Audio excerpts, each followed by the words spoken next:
Cuman ya saya juga tidak tahu juga melapornya kapan gitu, saya cuma kaget aja. Syeda Ralun, ibu kandung Norma Risma, Rihanna, beberapa waktu lalu diperiksa pihak kepolisian terkait lanjutan laporan mantan menantunya Rozi Z.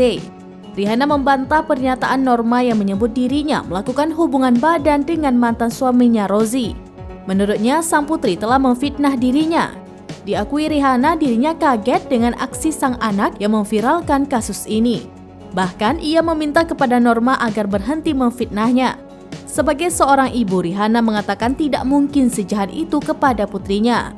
Rihanna membenarkan jika saat penggerebekan dirinya sedang ada di kamar kontrakan anaknya.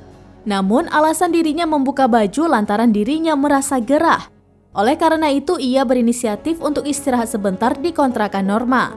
Rihanna mengaku jika setelah perceraian sang anak dengan Rozi, ia sudah putus komunikasi dengan Norma.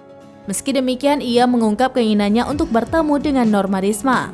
Diketahui Rihanna menjalani persidangan di Polda Banten pada Jumat 13 Januari 2023. Wadir Reskrimsus Polda Banten, AKBP Sigit Haryono mengatakan Rihanna diperiksa selama 3 jam.